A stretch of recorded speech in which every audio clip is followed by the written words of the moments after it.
E aí, pessoal, tudo bem? Eu espero que vocês estejam vivendo da melhor forma possível.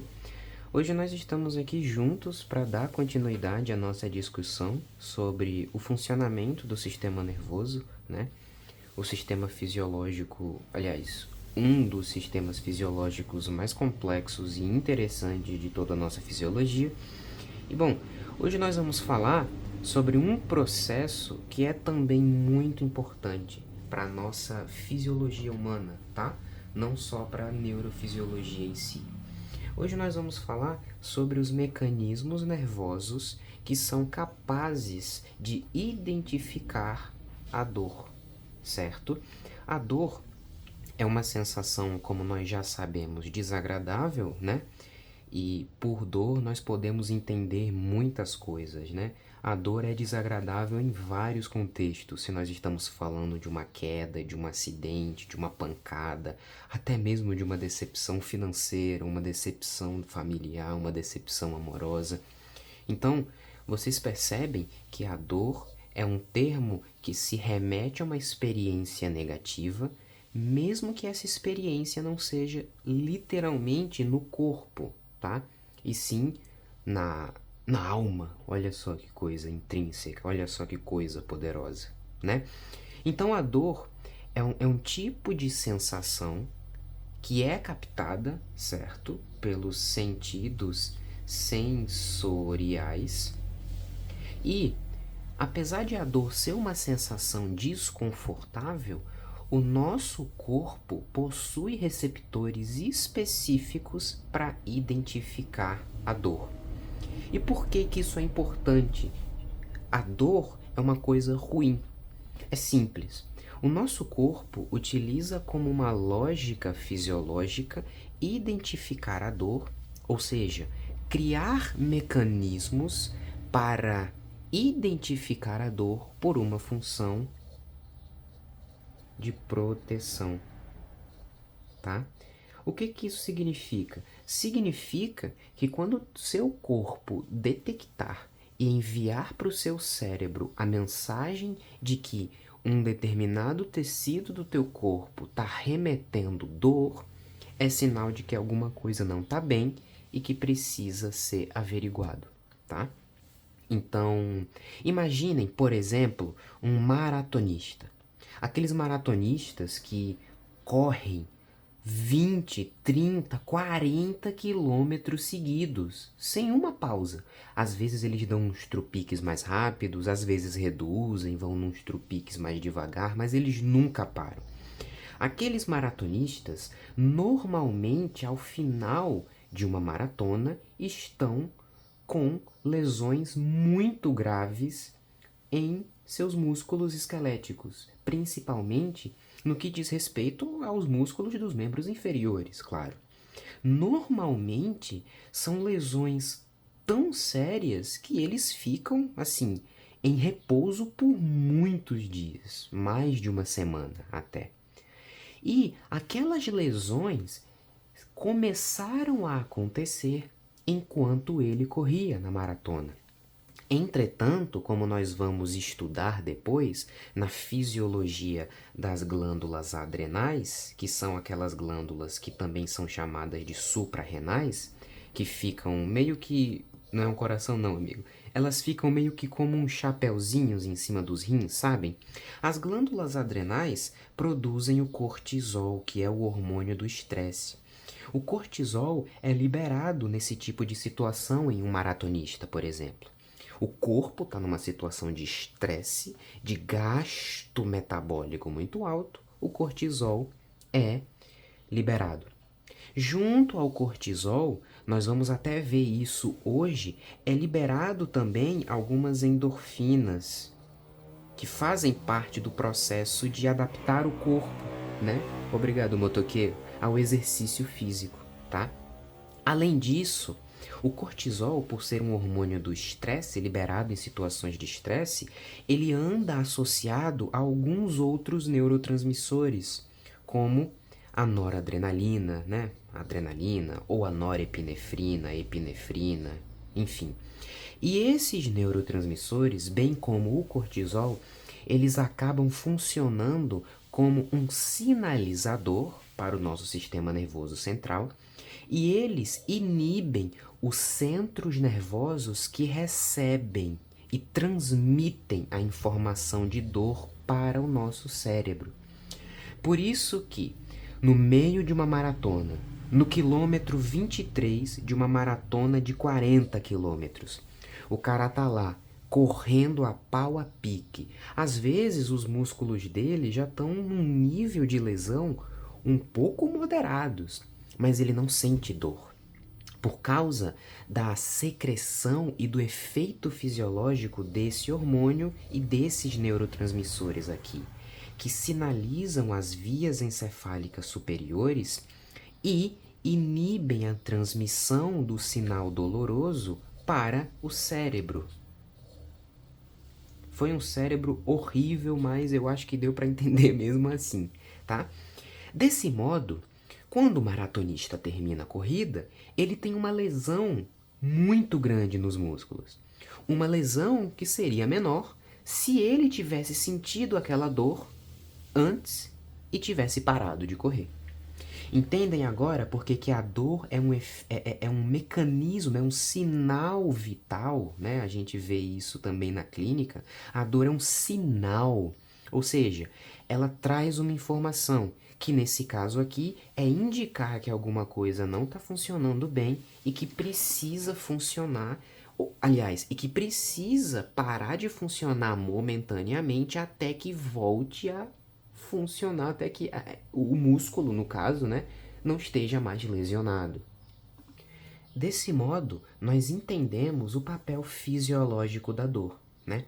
Claro, a dor também está associada a alguns processos desagradáveis, né? Como processos emocionais, né? E como nós vamos ver aqui hoje, a dor também acaba se comunicando com centros emocionais do cérebro, sistema límbico, córtex cingulado anterior, tá? Isso é tudo muito importante. Então, agora que nós já sabemos a função da dor, vamos conversar ainda mais um pouco sobre a definição da dor, certo? Eu sei que pode não parecer interessante se ater sobre essas terminologias, sobre essas definições tão tecnicistas, mas ela é muito importante, tá? Porque quando se trata de profissionais da saúde, a gente tem que saber exatamente o que significa o termo dor e o que ele sinaliza. Tudo bem? Ah, quer uma prova? Eu vou provar para você. O que é dor? A definição de dor, né, levando... Agora nós estamos falando em um contexto que não se restrinja somente ao ponto de vista fisiológico, mas a dor é uma experiência sensorial, ou seja, ela é uma experiência que é sentida, tá? Que pode indicar um dano ou ela indica que um estímulo vai causar um dano. Então veja bem, a dor pode indicar que um dano está acontecendo ou ela indica que se aquilo que está provocando dor continuar, ele provocará um dano real, tá? Como se isso já não fosse suficiente, porque não é suficiente, hoje nós sabemos, né, que a saúde mental envolve-se diretamente ao funcionamento normal dos nossos órgãos e tecidos, a dor também é classificada como uma experiência subjetiva. Ou seja, o que para mim é dor, para você pode não ser. E aí entram, né, se nós nos aprofundarmos nessa discussão, o que não é o nosso foco, uma questão importante sobre o que o paciente refere ser dor, tá? É muito comum, eu não lembro agora se eu já cheguei a ver no jornal, mas eu lembro de conhecidos meus, é muito comum, tá? As pessoas chegarem no médico, dizerem que estão sentindo uma dorzinha no braço, e o médico dizer, ah não, mas essa dorzinha no braço aqui, tranquilo, eu já senti isso também. Às vezes até o médico já teve a doença que aquele paciente chegou reclamando. E para minimizar a dor da pessoa, ele acaba dizendo, ela é muito curta, ela é muito pequena, tá? Sendo que a dor, ela é uma experiência subjetiva. A dor, ela se associa ao estado emocional, ou seja, Se para mim hoje algo dói, para mim, para eu mesmo, amanhã o mesmo estímulo, o mesmo beliscão que eu recebi hoje, na mesma intensidade, com a mesma duração, pode não doer mais. Por quê? Porque hoje, às vezes, eu estava emocionalmente fragilizado e aí aquele beliscão doeu. Amanhã não. E aí aquele beliscão pode não doer. Então, entender que a dor é um parâmetro subjetivo é importante, porque a guia e ajuda os futuros profissionais da saúde a nunca minimizar o que acontece com os pacientes. Tudo bem? Dito isso, agora nós vamos entender um conceito que é precedente à dor, que é a nocicepção. A nocicepção é um evento que leva à percepção da dor, tá? Então, basicamente, essa nocicepção é um evento a nível fisiológico que vai ser responsável por detectar e codificar a dor. Então, como nós estamos falando sobre neurofisiologia, a nocicepção é o evento que recebe um estímulo doloroso, transforma ele num estímulo elétrico e envia lá para cima para o nosso cérebro. Tudo bem? Logo, quem vai ser responsável pela nocicepção são os receptores sensoriais. Tudo bem? Receptores sensoriais que nós já conhecemos quando nós falamos sobre a neurofisiologia da mecanorrecepção, do tato, né? Começamos falando sobre o tato, um dos nossos 5 sentidos. Então, voltando agora, né? Só fazendo um breve resumo do que nós vimos até agora, nós sabemos que a nossa pele, que os nossos tecidos no geral, mesmo os tecidos internos, os tecidos que recobrem as vísceras, né? Os intestinos, o estômago, o coração, os pulmões, mesmo os tecidos internos são revestidos de receptores que têm a função de monitorar, né, as condições neurofisiológicas ali do nosso corpo naquele momento, tá?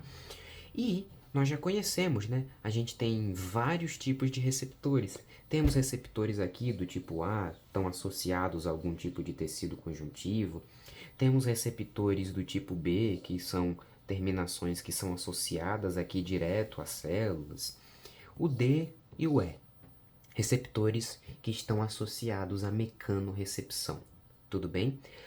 Lembram que nós deixamos, a gente pulou, né? No último vídeo a gente estava falando sobre o A, B, D e E. E nós não conversamos sobre os receptores do tipo C, né? Nessa imagem aqui.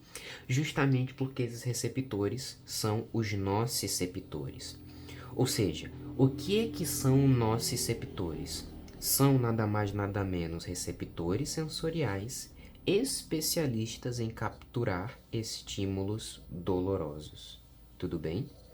Esses nociceptores são especialistas em captar estímulos dolorosos e vão enviar essas informações via o quê? Via eletricidade. Eletricidade essa que nós já conversamos, inclusive, que é o potencial de ação. Tudo bem? Esses nociceptores, né, a título de curiosidade, são chamados de nociceptores porque conseguem capturar estímulos dolorosos ou estímulos nocivos, nociceptores. Tudo bem? E de forma semelhante ao que acontece com os outros receptores, né, presentes no nosso corpo, receptores sensoriais somáticos, nós temos, como nós vimos, receptores que são sensíveis à despolarização mecânica, né? Então, são os mecanorreceptores do nosso tato, a gente aperta aqui assim, ele despolariza, envia a informação lá para o córtex somatosensorial e a gente entende que está sentindo uma compressão aqui no nosso dedinho, né? Tem receptores associados também a receptores associados à temperatura, nós falamos sobre os termorreceptores, certo? E da mesma forma que acontece com os outros receptores em geral, Os nociceptores, eles também vão se comportar dessa mesma forma. Existem nociceptores de natureza mecânica, semelhante aos mecanorreceptores comuns mesmo. Existem nociceptores que estão associados, né? Ou seja, que se comportam como termorreceptores. Existem nociceptores que são sensíveis a estímulos químicos, como, por exemplo, algumas substâncias nocivas presentes nos venenos, nas peçonhas das cobras, dos escorpiões, tá? E existem receptores sensoriais, nociceptores, que são, olha só, o templo grego. Mentira. Na verdade, esse desenho aqui é para representar o nome polimodais. Aí você me pergunta por que eu coloquei especificamente essa imagem aqui para representar o nome polimodais. É porque, né, esse poli me lembrou polis, grega, né, a cidade grega, então eu botei um templo aqui, tá? Que massa. Mas enfim, os receptores, aliás, eu vou mudar a nomenclatura para guiar a nossa discussão, tudo bem? Os nociceptores polimodais, eles são literalmente capazes de perceber mais de um estímulo ao mesmo tempo. Então eles percebem estímulos mecânicos, podem perceber estímulos termogênicos, estímulos químicos, tá? São polimodais, eles são polifuncionais, eles conseguem perceber mais de um único estímulo, tudo bem? Desse modo, o que vai acontecer agora? A gente tem também, antes da gente começar a entender literalmente como que funciona esse processo de recepção da dor, nós temos também um tipo muito especial de nociceptor, que nós chamamos de nociceptores silenciosos ou dormentes. Esses nociceptores silenciosos e dormentes são células sensoriais capazes de perceber os estímulos dolorosos, os estímulos nocivos, mas eles não disparam potenciais de ação diante de nenhum desses estímulos aqui que nós comentamos anteriormente. Por essa razão, são chamados de nociceptores silenciosos, dormentes. Shhh, tá? Por que eles são chamados assim? Esse tipo de nociceptor, ele só dispara potenciais de ação diante de sinais inflamatórios, certo? São receptores sensoriais da dor específicos para sinais inflamatórios, tudo bem? Então, vamos lá. Aqui eu tenho um terminal de um neurônio. Um neurônio, nesse caso aqui da nossa discussão, nesse contexto, é uma célula sensorial. Aqui eu tenho um terminal axonal, certo? De um nociceptor dormente, silencioso. O que vai acontecer? Em uma situação de invasão do nosso organismo por algum patógeno, né? Ou, suponhamos, a gente vai ver isso quando estudarmos imunologia. Diante de um processo inflamatório, né, você encostou numa chapa quente e gerou uma queimadura ali no seu dedo. Vai virar uma ferida, né, e vai começar um processo inflamatório. Tudo bem? Quando um processo inflamatório começa, o seu corpo vai recrutar células imunológicas, né? Vamos supor, por exemplo, o exemplo inicial que eu usei de uma infecção, né? Então, entrou no teu corpo um patógeno, certo? Um patógeno é um organismo microbiológico que o seu corpo não reconhece como sendo próprio. Nós vamos ver isso em imunologia depois. Os PAMPs, que são padrões associados a patógenos, ou seja, os PAMPs são características que só micróbios têm, que as células do nosso corpo não têm. Por isso, quando entra um patógeno dentro do nosso sangue, enfim, no nosso corpo, as células imunológicas que peregrinam, que fazem, né, eu esqueci o nome, que fazem patrulha, elas fazem vigilância, né, elas fazem rondas, lembrei o nome, ao longo do nosso corpo, elas têm meio que um checklist, tá, com esses pumps aqui, com esses padrões associados a patógenos. Quando elas identificam um desses aqui em um ser vivo microbiológico, essas células sabem dizer que aquele patógeno, que aquele ser é um patógeno, ele vai provocar uma doença. Quando essa identificação acontece, as células imunológicas que já estão ali naquele local, suponhamos que esse patógeno esteja no músculo, um exemplo. As células imunológicas que já estão ali perto do músculo, elas vão começar a agir sobre esse patógeno, sobre esse vírus, né? Vamos chamar de vírus para sair desse campo da imaginação. Quando essas células começam a agir sobre esse vírus, elas liberam substâncias químicas de seus citoplasmas chamadas de citocinas, né? Citocinas ou citocinas pró-inflamatórias. Essas citocinas são substâncias químicas, são mediadores químicos que, uma vez lançados do citoplasma da célula imunológica, vão para os outros tecidos, caem no sangue e vão para os outros tecidos. E essas citocinas chamam mais células imunológicas para ajudar a combater aquele patógeno. Desse modo, o que vai acontecer? Citocinas, que são agentes sinalizadores, agentes comunicantes, que são o que nós chamamos de mediadores inflamatórios, conseguem comunicar nossos receptores. Da mesma forma também, uma capacidade especial que as células imunológicas têm é liberar, aqui tem uma célula imunológica, né? A célula imunológica tem vários grãozinhos, né? Se a gente olha no microscópio, a gente vê pequenos grãozinhos, como se fosse um monte de grãozinho mesmo, grânulos.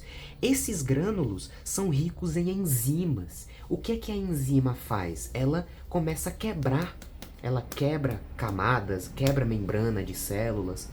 E quando essas células imunológicas liberam esses grânulos citoplasmáticos, né, que estão no citoplasma, liberam esses grânulos em cima desse vírus, esses grânulos vão fazer o quê, né? Um exemplo, tá? Eu estou usando esse patógeno aqui como se fosse um vírus, tá? Mas pode ser outro patógeno. Isso aqui é só para a gente nortear a discussão. Esses grânulos vão começar a agir sobre esse patógeno para lisar a membrana plasmática dele, as proteínas de membrana dele, para tentar destruir ele. Tudo bem? E esses grânulos citoplasmáticos também conseguem agir sobre os terminais desses nossos receptores silenciosos. E aí conseguem dispará-los, e aí sim um potencial de ação é gerado, o que comunica ao cérebro a mensagem de dor, tá? Então nós temos nossos receptores específicos para cada tipo de situação. Percebam que existe um tipo de nosso receptor específico para se sensibilizar em uma inflamação. Quer dizer, a inflamação é um evento de risco, né? O nosso corpo foi invadido. Então tem um tipo, uma classe especial de nosso receptor específica só para isso. Tudo bem? Essa é a importância fisiológica da dor. A comunicação, o processo de comunicação, o processo de ordenar, enviar ao corpo a mensagem de que tem algo não muito bom acontecendo. Tudo bem? Dito isso agora, vamos finalmente entender a fisiologia dos receptores da dor, os nossos receptores.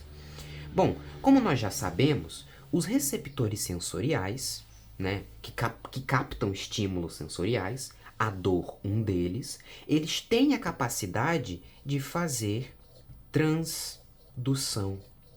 A transdução é um fenômeno que transforma um estímulo, seja ele mecânico, auditivo, visual, gustatório em um estímulo elétrico, né? Eu coloquei o símbolozinho de elétron aqui, né, para representar um estímulo elétrico, tá?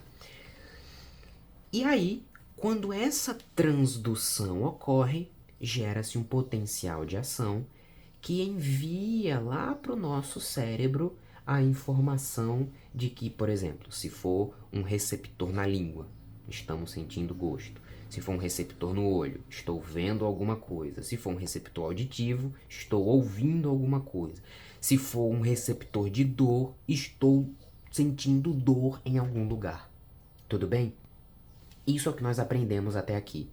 Aqui nós vemos, né, uma implicação que nós já estamos cansados de saber. Todo receptor tem um potencial limiar, né?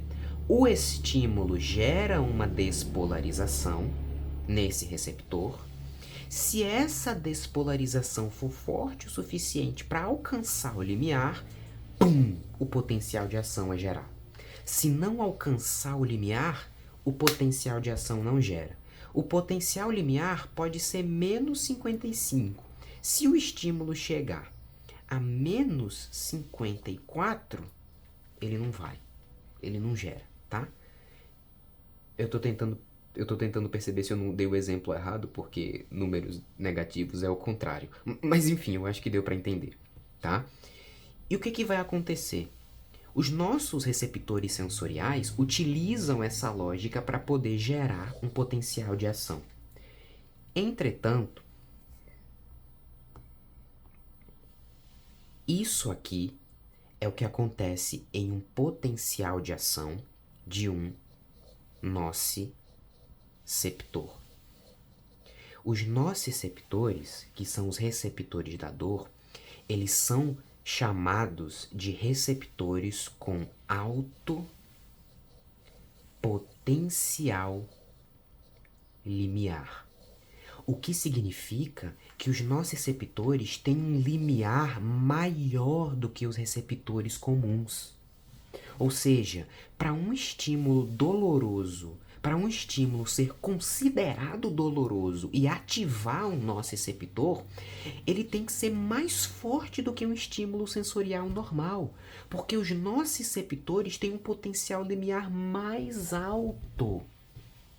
Então, por exemplo, se eu faço uma pinça com os meus 2 dedos assim e dou e belisco assim levemente a pele do meu dedo, isso aqui, olha só, a ponta do meu dedo ficando branca, eu me beliscando. Essa interação aqui é suficiente para despolarizar receptores sensoriais do meu tato, olha só. Mas, por ser um estímulo, né, que não é um estímulo doloroso, nessa mesma região que eu estou beliscando, tem nociceptores. Mas eles não estão sendo acionados porque esse estímulo aqui é fraco demais. Daí, ele consegue despolarizar as células sensitivas comuns, porque elas têm um potencial limiar mais baixo, mas não consegue despolarizar os nociceptores porque tem um potencial limiar muito mais alto. E aí ele chega só até aqui, ó, e não despolariza. Por isso que esse estímulo aqui não me traz dor, estou fazendo bem devagarzinho. Entretanto, se eu aumentar a intensidade e a duração desse estímulo, ó, desse jeito aqui, apertando bem, olha só como ficou machucado agora. Eu sinto a dor, porque eu apliquei força, intensidade suficiente para fazer com que alcançasse o limiar do nociceptor. E aí sim, a dor foi comunicada lá em cima no cérebro, tá? Isso é o que faz o nociceptor também especial em relação aos outros receptores sensoriais, tá? É o exemplo, por exemplo, foi complicado, mas enfim, é o gelo, tá? Se você pega um cubo de gelo e coloca na tua mão, naquele momento, né, vamos revisar tudo que a gente já viu até agora. Naquele momento, há mecanorreceptores detectando uma pressão ali na tua mão e há termorreceptores do frio. enviando sinais para o cérebro das duas coisas, do tato e do frio. Se aquele estímulo permanece ali, o gelo permanece ali, vamos imaginar o gelo seco, por exemplo, que é muito frio mesmo. Se ele permanece ali por pouquíssimos segundos na tua mão, esse estímulo vai ser suficiente para, ao invés de só despolarizar os neurônios sensoriais comuns, vai ser forte o bastante para despolariza o nosso receptor e aí você sente que vai começar a doer a mão. O receptor avisando o teu cérebro: ô meu brother, seja lá o que foi que você botou na tua mão, acho melhor parar porque tá doendo aqui, tá? Tira esse negócio. É mais ou menos isso que acontece. Tudo bem? Muito legal esse mecanismo, tá? E aí agora, essa imagem aqui vem representar basicamente um resumo, né, do que a gente estava conversando agora sobre os nossos receptores dormentes, como eles funcionam, tá? Vamos fazer uma revisãozinha rápida aqui de tudo isso. Então, lembram que eu falei que os receptores dormentes são acionados em situações inflamatórias? Pois é, essa situação inflamatória ela pode acontecer, como essa imagem coloca, diante de uma injúria tecidual, ou seja, um corte. Estava temperando o frango lá na cozinha e você fez um corte no seu dedo. Naquele momento, a sua pele, que é uma das principais barreiras contra os vírus, as bactérias, ela foi rompida. Olha o buraco aqui, ó. E nesse momento que a sua pele foi rompida, células morreram, né? Tinha célula aqui, ó. Só que quando a faca chegou, tudo de célula que tinha aqui morreu. Morreu tudo. E as células, né? Olha só, aqui é o desenho de uma célula, aqui tem as organelas aqui dentro, né? E a célula, ela produz ATP para poder viver, né? Ela produz ATP para poder viver. E a célula tem o quê? Não tem bomba de sódio e potássio? Lembram disso? O que a bomba de sódio e potássio faz? Joga o sódio fora e coloca potássio para dentro. Ou seja, onde que tem mais potássio? Fora da célula, no líquido extracelular, ou dentro da célula, no líquido intracelular? É dentro da célula que tem mais potássio, porque a bomba de sódio fica fazendo isso, jogando potássio para dentro. Quando você se corta e sai matando, né, um monte de célula que tinha aqui, onde a faca pegou, as células são cortadas, né? E aí a membrana delas se rasga. E aí o citoplasma começa a vazar para fora da membrana. E aí ele começa a vazar para cá, para o líquido extracelular. Desse modo, o líquido extracelular vai ter o que agora? Vai ter ATP, ATP que essa célula produziu, mas como ela foi rasgada, né, furada, começou a vazar para fora, vai ter ATP aqui fora, no líquido extracelular. Vai ter também potássio, essa imagem não mostra, mas vai ter íons potássio aqui fora, no líquido extracelular, porque esse potássio estava aqui dentro, mas como a célula teve a membrana rasgada pela faca, extravasou tudo para cá, para fora. Vai ter potássio aqui fora, certo? Vai ter íons H+, tá? E todos esses sinais aqui indicam para as nossas células imunológicas e indicam para os nossos receptores dormentes que houve uma lesão, houve uma injúria tecidual. E, consequentemente, se esse tecido foi aberto, foi lesionado, quem é que pode entrar? Patógenos.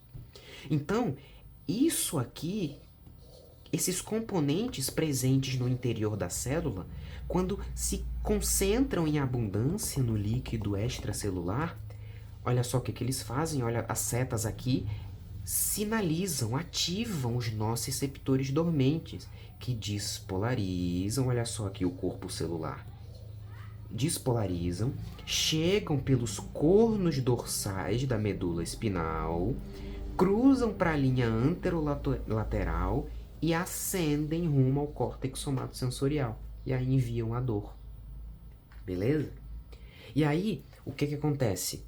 Quando esse processo ocorre, esses nossos receptores avisam o córtex somatosensorial da dor, certo? Avisam que a dor está ali acontecendo E no final das contas, olha só o que vai acontecer. Essas substâncias aqui, uma delas são as prostaglandinas. O que são prostaglandinas? Olha, por hora, são substâncias, tá? Substâncias que ajudam a inflamação e são liberadas por células inflamatórias. Tudo bem? E olha só que curioso.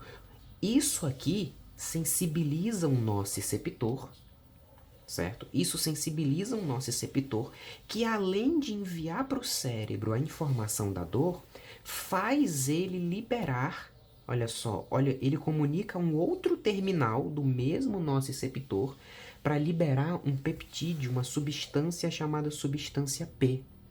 Essa substância P aqui, ela estimula células imunológicas, estimula elas, tá? Para secretarem histamina, histamina essa que continua sinalizando esse nociceptor aqui, tá? Por que essa substância P é secretada? Porque quando o nociceptor recebe isso aqui e ele leva para o cérebro a informação de que tem dor, ele chama as células imunológicas para tentar combater o que está provocando aquela dor. Tudo bem? É isso que vai acontecer. Esse é o mecanismo que acontece na fisiologia desse nociceptor, tá? E agora que nós já falamos sobre a dor, como o nociceptor se comporta, como ele funciona, agora a gente vai entender literalmente a morfologia dos nociceptores, né? Então aqui tem o corpo celular, o núcleo, e aqui tem um terminal dele, e aqui tem outro que vai lá para a periferia, tá? Quando nós estamos falando de receptores de dor, os nociceptores, né? Estamos falando de neurônios, certo? Os receptores são neurônios. Nós sempre costumamos tratar nas nossas discussões os receptores como receptores, ao invés de neurônios, como uma forma de facilitar a compreensão, tá? Mas eles nada mais são do que neurônios, são células nervosas, tudo bem?